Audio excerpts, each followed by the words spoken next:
Hello दोस्तों, welcome to Uttarakhand समाधान। तो दोस्तों देखिए, आज हमारा है daily night test series part 19।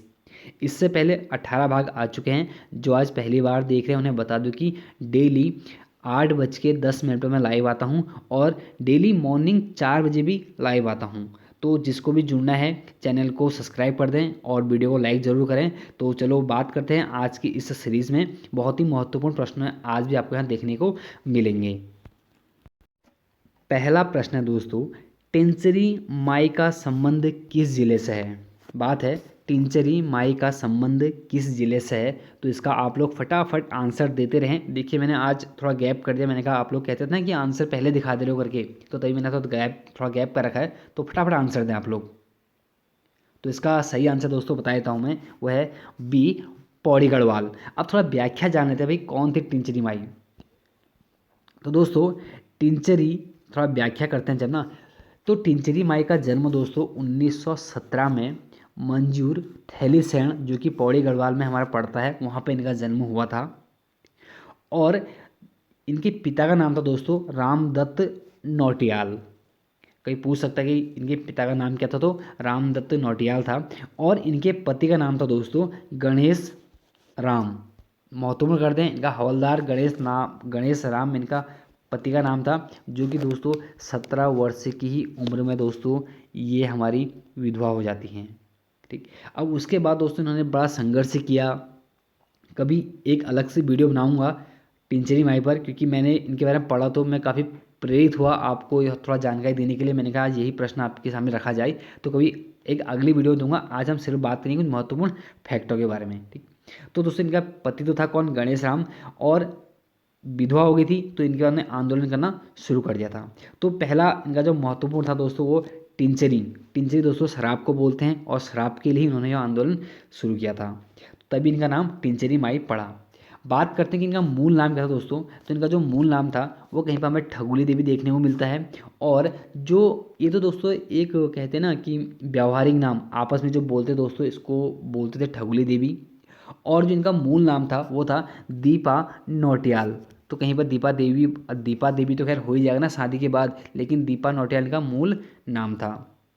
और दोस्तों इन्होंने जब इनके पति की मृत्यु हो गई थी, तो इनको लगा है कि यार सब मोह माया है, तो ये छोड़ छाड़ के चले जाती हैं। और लाहौर में एक मंदिर होता है, वर्तमान पाकिस्तान, तो वहाँ पर जाके रहने लग जाती हैं। तो उन्होंने अपना नाम यहाँ जाके क्या रख दिया, इच्छागिरी रख दिया था। तो इसीलिए इनका नाम एक और उपनाम था, कौन सा, इच्छागिरी। अब जानते हैं कि क्या था शराब विरोधी आंदोलन। हुआ है दोस्तों, शराब विरोधी आंदोलन इन्होंने शुरू किया, लेकिन उसको जो उजागर किया दोस्तों, बहुत बात की बात होती है, वो किया उत्तराखंड संघर्ष वाहिनी ने। ठीक।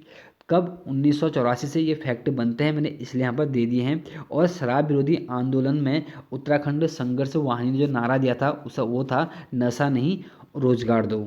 ठीक। ये तो बात थी उत्तराखंड संघर्ष वाहिनी की, जिसने शराब विरोधी के लिए आंदोलन किए थे। लेकिन जो हमारी टिंचरी माई थी या दीपा देवी थी, इन्होंने अकेले ही दोस्तों शराब की दुकान में आग लगा दी थी, और तभी इनको टिंचरी माई नाम से जाना था। मैंने आपको ये बता दिया है। और इन्होंने पानी के लिए भी आंदोलन किया था, और स्कूल खोले थे इन्होंने अपने पैसों से। ठीक। ये तो बात हम कहीं बाद में आप करेंगे। ये कुछ महत्वपूर्ण थे, आप लोग नोट कर लें। दूसरा प्रश्न है कि श्री यंत्र टापू श्री यंत्र टापू श्रीनगर, पहली बात तो श्री यंत्र टापू जो कहा हमारा श्रीनगर में है। तो यहाँ पर जो आंदोलन कब हुआ, प्रश्न यही तो है ना कि श्रीनगर यंत्र टापू आंदोलन कब हुआ। तो फटाफट आप लोग कमेंट करें। तो इसका सही आंसर दोस्तों है क्या, डी, 10 नवंबर 1995 में। अब हम आज के महत्वपूर्ण सभी आंदोलनों को देख लेते हैं मोटा मोटा। दोस्तों उत्तराखंड के कुछ प्रमुख हमारे गोलीकांड हुए थे, जैसे कि पौड़ी गोलीकांड हुआ था दोस्तों 8 अगस्त 1994 को। खटीमा कांड हुआ था दोस्तों हमारे 1 सितंबर 1994 में, जिसको हम काला दिवस के रूप में भी हम जानते हैं। उसके बाद हमारा मसूरी गोलीकांड दोस्तों, जिसमें हंसा दनाई और बेलमती चौहान और डीएसपी महत्वपूर्ण रूप से ये शहीद हुए थे। ठीक। तो ये कब हुआ था हमारा, 2 सितंबर 1994 में। अगला था बाटाघाट गोलीकांड। दोस्तों बाटाघाट गोलीकांड ये मसूरी में हुआ था, कब, 15 सितंबर 1994 में। ये भी बहुत महत्वपूर्ण है। बाटा घाट कांड गोलीकांड, बाटा घाट गोलीकांड मंसूरी में हुआ था 15 सितंबर 1994 में। और दोस्तों अब महत्वपूर्ण आता कौन सा, रामपुर तिराहा, जिसको मुजफ्फरनगर गोलीकांड के नाम से हम जानते हैं, जो कि 2 अक्टूबर 1994 में हुआ था। और इसमें दोस्तों आंदोलनकारियों ने नारा दिया था जो था प्रसिद्ध, बोल पहाड़ी हल्ला बोल, काफ़ी महत्वपूर्ण है। और अब बाकी सब आप लोगों को पता है कि मुजफ्फरनगर कांड और रामपुर तिराहा कांड क्या था, तो ज़्यादा बात नहीं करूँगा। उसके बाद क्या हुआ, जितने भी लोग यहाँ पर शहीद हुए थे उनके उनको सम्मान देने के लिए रामपुर में शहीद स्मारक बनाए गए, कब, 1995 में ही। उसके बाद दोस्तों देहरादून, कोटद्वार, हमारे नैनीताल में गोलीकांड हुए थे, वो कब हुए थे, हमारे 3 अक्टूबर 1994 में हुए थे। सब के सब महत्वपूर्ण है हमारे। और जो मैंने पूछा दोस्तों वो था श्री यंत्र टापू। अब उसके बारे में जानते हैं। श्री यंत्र टापू श्रीनगर में कब, 10 नवंबर 1995 में हुआ था। और इसमें जो दोस्तों प्रसिद्ध नारा था वो तो था कि या तो उत्तराखंड राज्य बनेगा या हमारी आरती उठेगी। तो यह नारा किसका था हमारा, ये था श्रीयंत्र टापू का। तीसरा प्रश्न है कि कौन सा जिला भूकंप की दृष्टि से संवेदनशील जोन 5 में नहीं आता है। दोस्तों बात है कि नहीं आता है, ठीक, ध्यान दें, नहीं आता है। तो इसका जो सही आंसर दोस्तों आप लोग फटाफट कमेंट करें। तो इसका सही आंसर हमारा क्या, ए, उत्तरकाशी। अब मैं आपको बताऊँ कि कैसे आपने याद करने हैं भाई जोन 5 जोन 4 करके। देखिए पहले देखिए जोन 4 में कौन कौन आते हैं। जोन 4 में दोस्तों हमारे उत्तरकाशी, टिहरी, देहरादून, नैनीताल, उधमसिंह नगर आते हैं।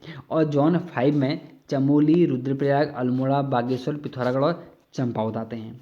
अब याद कैसे करने हैं ना, देखिए आपको पता है हम जब उत्तरकाशी देखते हैं मैप में, अगर आप अभी अपनी स्टडी वाले रूम में है तो आपके सामने मैप होगा उत्तराखंड का, उसमें देखो और ये देखो कि देखो उत्तरकाशी हो गया हमारा, टिहरी हो गया और हमारा देहरादून हो गया, ये तीनों एक साथ हैं।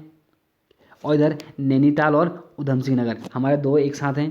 तो दोस्तों ये हमारे जो 5 ज़िले हैं ये हमारे क्या, ये हमारे जोन 4 में आते हैं। याद कर लो, उत्तरकाशी, टिहरी, देहरादून एक साथ और नैनीताल, उधमसिंह नगर हमारे एक साथ। ये तो हो गए जोन 4 में। अब बात करते हैं जोन 5 की। तो दोस्तों जोन 5 में पहले तो आप ये देख लीजिए कि चमोली, रुद्रप्रयाग, चमोली, रुद्रप्रयाग, अल्मोड़ा, बागेश्वर, पिथौरागढ़, चंपावत। देखो चमोली, रुद्रप्रयाग एक साथ हो गई। उसके बाद देखिए अल्मोड़ा, बागेश्वर, पिथौरागढ़ और चंपावत हमारे एक साथ हो गए। ये हमारे क्या हैं, जोन 5 में आते हैं। चौथा प्रश्न है कि उत्तराखंड की दूसरी सबसे लंबी नदी कौन सी है।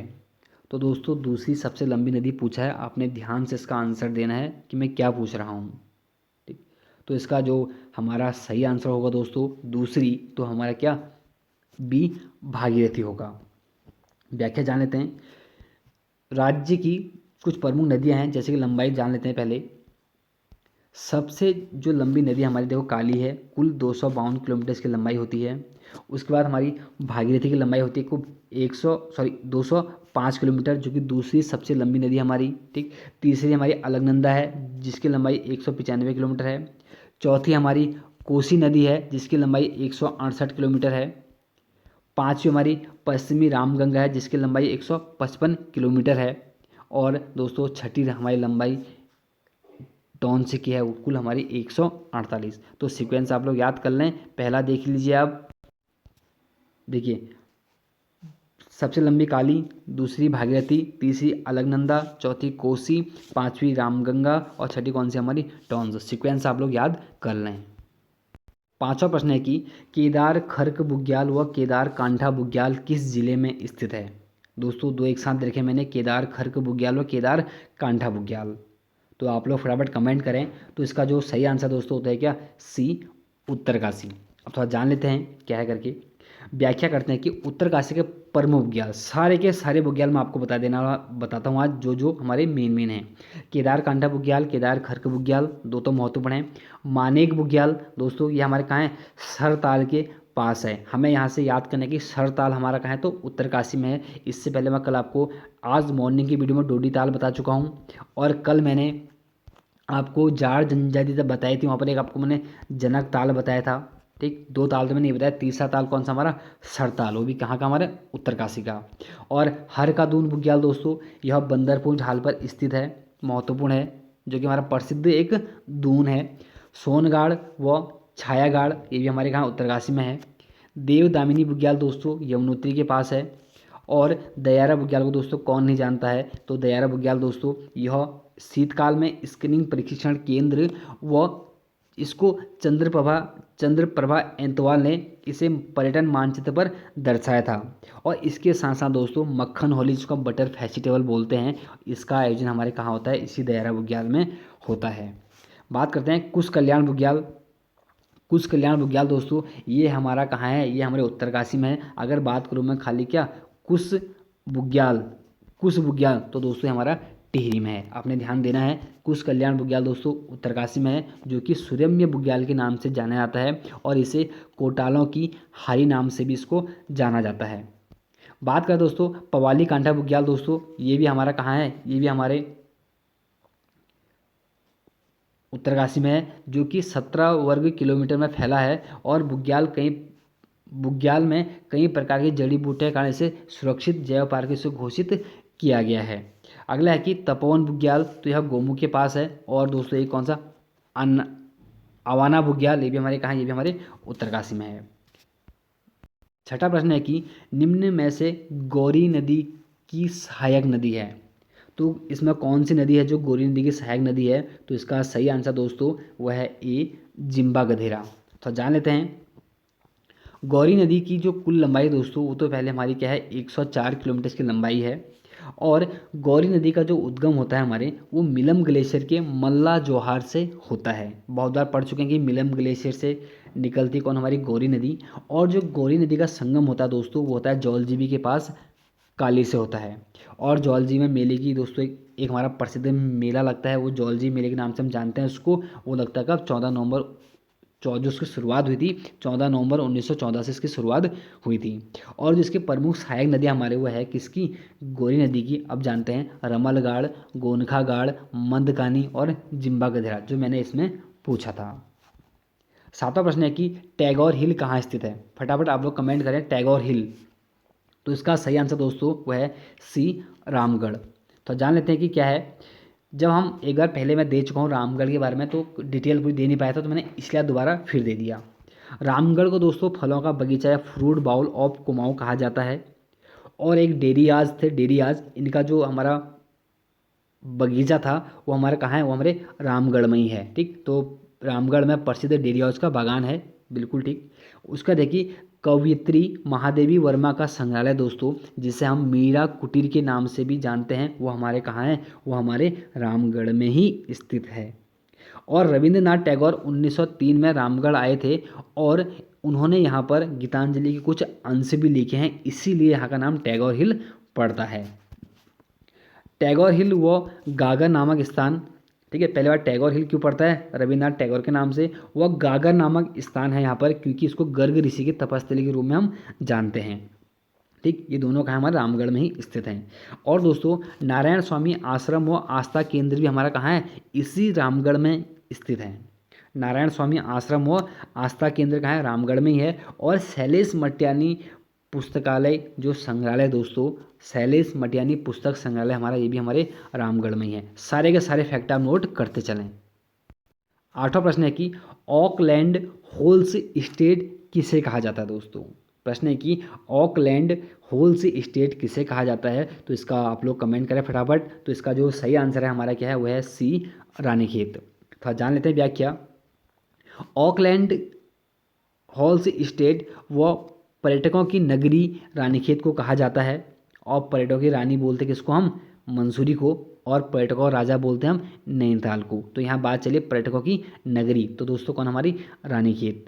रानीखेत दोस्तों झूला देव पर्वत श्रृंखला पर स्थित है। और नागदेव ताल व रानी झील हमारे रानीखेत में ही स्थित हैं, थोड़ा सा आसपास ही हमारे ये स्थित हैं। और कुछ प्रमुख बाजार है दोस्तों, हमेशा प्रश्न एक बन जाता है बाजार से, तो कैसा, खड़ी बाजार, जरूरी बाजार व लाल कुर्ती बाजार, ये हमारे कहाँ हैं, ये हमारे रानीखेत में स्थित हैं। और रानीखेत में थाने की स्थापना दोस्तों वो होती है कब, 1869 में। ये थाने इसलिए आते हैं क्योंकि जहाँ पूछा गया था कि अल्मोड़ा थाना कब बना था, पूछा गया था ना, कब 1837 में था। और नैनीताल थाना बनता है कब, हमारे 1843 में। फिर हमारा रानीखेत थाना कब, 1869 में। और आधुनिक रानीखेत की स्थापना जो होती है दोस्तों, वो होती है कब, 1869 में ही। नवा प्रश्न है कि मैकतोली ग्लेशियर किस जिले में स्थित है। मैकतोली ग्लेशियर, तो इसका सही आंसर दोस्तों है क्या, बी, बागेश्वर। तो जानते हैं व्याख्या। बागेश्वर के कुछ प्रमुख ग्लेशियर हैं, जैसे कि Pindari glacier, Kafni glacier, Sunderdhunga glacier, Sukhram glacier और मैकतोली ग्लेशियर। सभी ग्लेशियर आप याद कर लें, क्योंकि संडे को 8 बजे लाइव यहाँ पर टेस्ट होगा। 10वां प्रश्न है कि गरुड़ ज्ञानचंद ने कौन सा क्षेत्र विजित किया था। गरुड़ ज्ञानचंद ने कौन सा क्षेत्र विजित किया था। तो दोस्तों इसका जो सही आंसर हमारा है वो है सौर क्षेत्र। मैंने कल ही कहा था कि कल मैं गरुड़ ज्ञानचंद के बारे में दूंगा, और कल दूंगा दोस्तों। अब जो आने वाला हमारा कौन सा, इसके बाद जो राजा होगा, आप लोग पढ़ लें और मुझे कल आंसर यहाँ पर देने हैं आप लोगों ने। तो इसका व्याख्या जान लेते हैं कि गरुड़ ज्ञानचंद चंद्रवंश का 29वां राजा था, और जिसका कार्यकाल हमारा 1375 से लेकर 1420 तक था। और चंद्रवंश का दोस्तों यह सर्वाधिक लंबा शासनकाल वाला हमारा एक प्रमुख राजा है। और चंद्रवंश का दोस्तों यह पहला राजा था जो दिल्ली दरबार में नजराना देने गया था। बहुत महत्वपूर्ण है कि चंद्रवंश का पहला राजा कौन था जो दिल्ली दरबार में नजराना देने गया था। तो दोस्तों कौन था, हमारा गरुड़ ज्ञानचंद ही था। और गरुड़ की उपाधि दोस्तों को कौन देता है, फिर फिरोज शाह तुगलक देता है। कहानी तो कभी बाद में बात करेंगे, लेकिन फिर भी इतना याद रखना है कि गरुड़ की उपाधि फिरोज शाह तुगलक देता है, और इसीलिए इसका जो राज चिन्ह क्या होता है, हमारा गरुड़ ही होता है। और प्रमुख सेनापति था हमारा गरुड़ ज्ञानचंद का, वो था कौन, नीलू कढ़ायत। और गरुड़ ज्ञानचंद ही नीलू कढ़ायत को कुमैया खिल्लत की भी उपाधि देता है। और बात थी आज सिर्फ गरुड़ ज्ञानचंद की, शॉर्ट में बात कर रहा हूँ। और इससे पहले हमने कल पढ़ा था एक 28वां राजा कौन, अभयचंद, जिसका कुमाऊनी में प्रथम ताम्रपत्र हमें देखने को मिलता है। ये थे हमारे दोस्तों आज महत्वपूर्ण 10 प्रश्न। अगर वीडियो आपको अच्छी लगती है तो दोस्तों लाइक शेयर कमेंट जरूर करें, अपना सहयोग बनाए रखें ताकि और बढ़िया करके आपके लिए वीडियो आ सकें। तो मिलते हैं मॉर्निंग वाली वीडियो में 4 बजे लाइव। तब तक के लिए जय हिंद, जय भारत।